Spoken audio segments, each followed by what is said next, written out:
నిజంగా చాలా చాలా కొత్త పాయింట్ అండి డైరెక్టర్ గారు చెప్పింది. ఇందులో నేను శ్రీకర్ అనే క్యారెక్టర్ చేశాను. సో నేను చేశానని చెప్పడం కాదు, ఫిల్మ్ అయితే కనుక నాకు తెలిసిన ఫ్రెండ్స్ అయినా అవ్వచ్చు, వేరే కొత్త వాళ్ళు అయినా అవ్వచ్చు, వాళ్ళందరూ సినిమా అయిపోయిన తర్వాత చెప్తుంటే ఇలాంటి కాన్సెప్ట్ అయితే కనుక ఇప్పటివరకు రాలేదు. చాలా చాలా మంచి కాన్సెప్ట్. ఈ గేమింగ్ మీద అయినా అవ్వచ్చు అండ్ క్రిమినల్కి సంబంధించి ఆ మెథడ్స్ ఏవైతే ఉన్నాయో చాలా కొత్త పాయింట్స్ చెప్పారు. ఇలా కూడా ఇన్వెస్ట్ చేయొచ్చా అనేసి చెప్పారు. Thank you so much. నిజంగా చాలా బాగా నచ్చింది.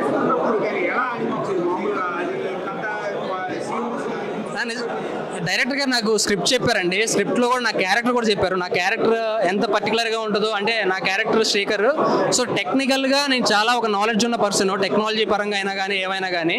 సో ఇవన్నీ కూడా చేసేటప్పుడు చాలా ఎక్సైట్ అవుతూ చేసాం. అంటే కొత్త కొత్త పాయింట్లు ఏవైతే ఉన్నాయో అవన్నీ కూడా నా ద్వారా చెప్పించడం, ఆ డైలాగ్స్ అయినా అవ్వచ్చు, ఆ టెక్నికల్ పరంగా అయినా అవ్వచ్చు, చాలా హ్యాపీగా అనిపించింది. చాలా ఎంజాయ్ చేస్తూ చేసామండి షూట్ అయితే కనుక.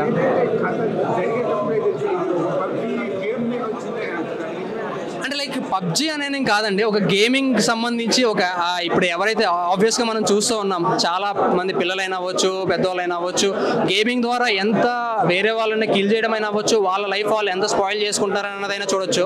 సో ఈ కొత్త పాయింట్ కూడా డైరెక్టర్ గారు చెప్పడం అన్నది. అండ్ నాకు సెన్సార్ వాళ్ళు నాకు మంచి ఎక్స్పీరియన్స్ అండి. సెన్సార్ వాళ్ళు అయిపోయినప్పుడు ఒక హాఫ్ అన్ అవర్ కాల్ చేసి సెన్సార్ వాళ్ళు ఒక మంచి కాన్సెప్ట్ చేశారండి అని డైరెక్టర్ గారితో మాట్లాడినప్పుడు నేను ఆయన పక్కనే ఉన్నాను. సో ఈ గేమింగ్ మీద రావడం కూడా ఒక కాన్సెప్ట్, అంటే లైక్ ఒక కొత్త పాయింట్ ఎవరైతే చెప్తున్నారో చాలా మంచిగా అనిపించింది అనమాట. ఒక మెసేజ్ ఓరియంటెడ్, లైక్ ఎలా పాడవుతున్నారు ఏంటి అని అన్నది కూడా ఈ సినిమా ద్వారా చూస్తే వాళ్ళకి అర్థమవుతుంది. దట్స్ ఇట్ అండి. Yeah, thank you. ఈ సినిమా గురించి చెప్పాలి. ఈ సినిమా ఖచ్చితంగా అంటే బాగా పాపులర్ అవ్వాలి, జనాలకు రావాలి. ఎందుకంటే ఈ సినిమా కంటెంట్ అలా ఉందన్నమాట. ఇది నిజంగా నేను ఊర్లోనే అక్కడెక్కడ చూస్తూ ఉంటాంట. మనము యూత్ అంతా పబ్జీలు అంట, అది పబ్జీలు అది చాలామంది ఆడుతుంటారు. పని చేయండి రాట, చదువుకొని రాట, చదువుకోరు, పేరెంట్స్ మాట వినరు. పబ్జీ గేమ్స్ యాప్స్, ఈ యాప్స్ రావడం వల్ల పిల్లలు అయితే చాలా చెడిపోతున్నారు. ఖచ్చితంగా అంటే ఈ సినిమా రావాలి, జనాల్లో పాపులర్ ఖచ్చితంగా మానేయాలి. ఇంకొకటి నిజంగా డైరెక్టర్కి దండం పెట్టాలి. ఇట్లా సినిమాలు, ఇట్లా కంటెంట్ సినిమాలో జనాలు ఖచ్చితంగా రావాలి. ఇందులో యాక్టర్స్ కానీ, శ్రీకర్ యాక్టింగ్ కానీ, బాబా యాక్టింగ్ కానీ, మళ్ళీ లేడీ యాక్టర్ ఆమె పేరు తెలుగు నాకు చాలా అంటే చాలా బాగా చేశారు. నిజంగా జరుగుతుందేమో నాకు నిజంగా లిటరల్లీ భయం వేసింది ఈ సినిమా చూస్తుంటే. ఎంత భయం వేసిందంటే ఎవరైనా మొబైల్ వాడాలా వద్దా అనేంత భయం వేసింది. ఓకే, ఓవరాల్గా సినిమా చాలా బాగుంది. ఇది మ్యూజిక్ చాలా బాగుంది, యాక్టర్స్ బాగున్నారు. నచ్చిన సన్నివేశం అంటే ఎవ్రీథింగ్ అంతా నచ్చింది అనమాట. లాస్ట్ సీన్ చాలా బాగా నచ్చింది. ఓకే, ఈ బోర్ అయితే ఎక్కడా కొట్టలేదండి. ప్రతి మూమెంట్ టెన్షన్గానే ఉంది. ఏమవుతుందో ఆ క్లైమాక్స్ సీన్ అయితే లిటరల్లీ నాకు నిజంగా రియల్ లైఫ్లో జరుగుతుందేమో.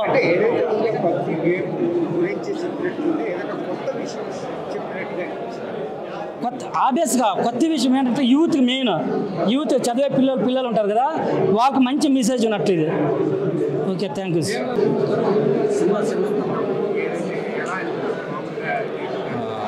హైడ్ అండ్ సీక్ మూవీ ఇప్పుడే చూడడం జరిగింది. సహస్ర ఎంటర్టైన్మెంట్స్ పతాకం పైన నరేంద్ర బుచ్చిరెడ్డి గారి సమర్పణలో నవీన్ మేడారం గారు ప్రజెంట్ చేసినటువంటి చిత్రం హైడ్ అండ్ సీక్. దీనికి డైరెక్షన్ బసిరెడ్డి రానా గారు, కెమెరా రామ్ గారు చేశారు. సినిమా మాత్రం అల్టిమేట్ అండి, చాలా బాగుంది సినిమా. ఎందుకు ఈ మాట అంటున్నానంటే ప్రస్తుతం సమాజంలో జరుగుతున్నటువంటి సిచ్యువేషన్ ప్రకారం ఈ కథను తీసుకోవడం జరిగింది. ఇప్పుడున్న సిచ్యువేషన్ ప్రకారం సమాజంలో ఎవరు కూడా ఫోను లేకుండా ఉండట్లేదండి. ఫ్యామిలీతో కూడా సరిగ్గా గడపట్లేదు. ఎందుకంటే ఆ ఫోనే పెద్ద ప్రపంచం అయిపోయింది. ఆ ఫోన్లో మనం మంచి చేస్తే మంచి ఉంటుంది, చెడు చేస్తే చెడు ఉంటుంది. సో ఫోన్లో పబ్జీ గేమ్స్ ఆడడం, ఇలాంటి గేమ్స్ అన్నీ ఆడి పిల్లలు అనేది చదువుకునే వయసులో కూడా గేమ్స్ ఆడడం వల్ల ఆ గేమ్స్ అలర్ట్ అయిపోయేసి ఆ గేమ్స్ ఉదాహరణ తీసుకొని ఇంట్లో వాళ్ళతోటి గొడవలు పడడం, ఫ్యామిలీతో ఫ్రెండ్స్తో గొడవ పడడం, ఇవన్నీ జరుగుతూ ఉన్నాయి.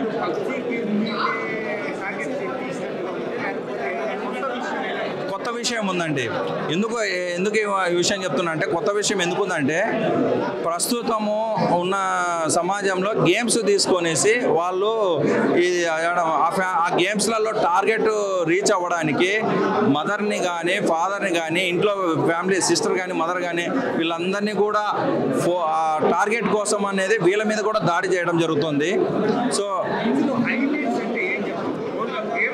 అవును, ఇప్పుడు హైడ్ అండ్ సీక్ అనేది దాగుడు మూతలు అనేది. ఇప్పుడు వీళ్ళు ఏం చేస్తున్నారు, ఫోన్లో దాగుడు మూతలు ఆడుతున్నారు.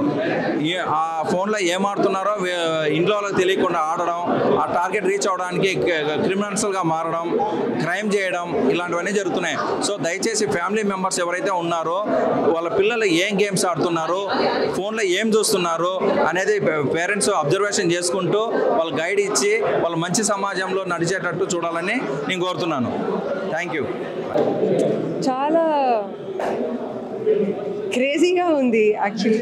విన్నప్పుడు ఎలా అనిపించింది? మామూలుగా ఈ కథ విన్నప్పుడు ఈ క్యారెక్టర్ నేను చేయగలుగుతున్నాను మీకు ఎలా అనిపించింది? థ్రిల్ వచ్చింది. వైష్ణవి నా చేస్తున్నాను. సో మీరు ఫిల్మ్ చూసారా?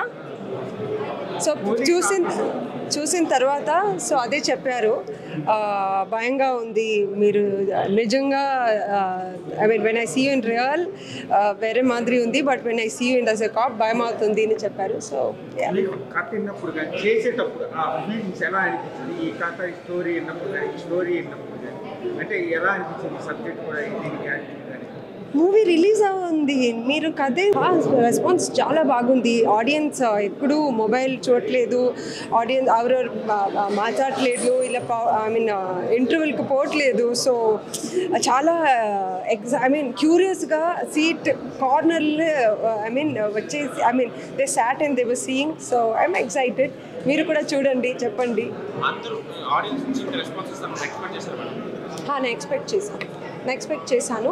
ఆ కాన్ఫిడెన్స్ నాకు షూటింగ్ తర్వాత నేను ఫస్ట్ వన్ రఫ్ ఎడిట్ నాకు చూసాను. సో అప్పుడే నాకు వచ్చింది. Yeah, very satisfied and very grateful. ఇప్పుడు నేను తెలుగు పిల్ల అయ్యాను. నాకు I need your love and support. Thank you.